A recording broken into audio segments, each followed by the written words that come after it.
I recently watched Tucker Carlson, the episode with Dave Smith. Big fan of Dave Smith. Don't always agree with what he says, but generally speaking, I think he is spot on most times. But I love the way he talks about non-interventionalism and foreign wars and just the difference between wanting to enrich this country and in the same time at the same time in the same breath advocating for carpet bombing the Middle East pretty much. So here, let's take a look at this. I found this to be again another excellent take by Dave Smith.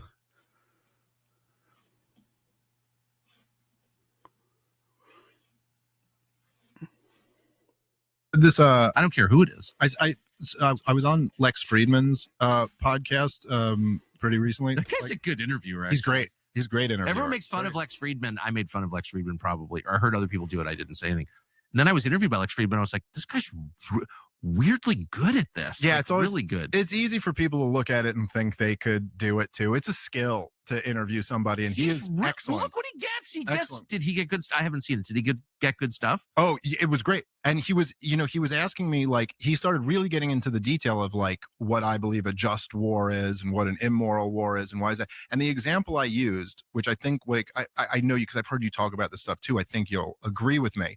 But I was like, okay, let's take World War II and let's say that like not only is the official narrative right, let's tweak some things here. It's so much more right than, the Nazis are, if it's possible, they're even worse than the real Nazis were. And if it's possible, they actually were going to take over the world. And actually, we would all be speaking German. Like, let's say not only were they going to take over England, they were going to cross the Atlantic and come take over North America also. And the entire world would have fallen into Nazi totalitarianism had they won the war. And let's say in order to stop the Nazis, we had a way where we could do it, where no innocent civilians were killed except one.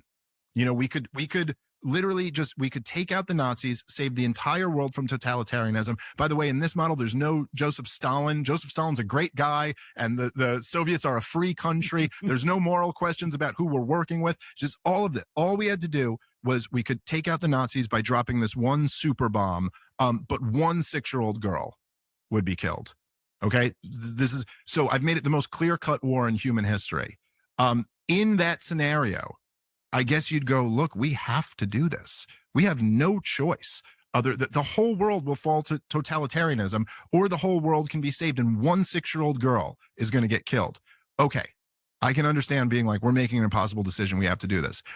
Every year on the anniversary of that war, we should all like weep to ourselves. We should all feel horrible that we had to do that because it's a 6-year-old girl got killed. Like I have a 6-year-old girl. This is the most horrible thing in the world that you would ever like kill a 6-year-old girl.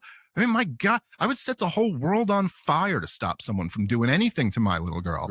And like, so if that were in this very clear-cut scenario, not the complexity of real history, in this scenario that I'm laying out, we should still all be nothing but pity and sorrow that it ever came to that. And we should rack our brains every day thinking, was there any alternative to that?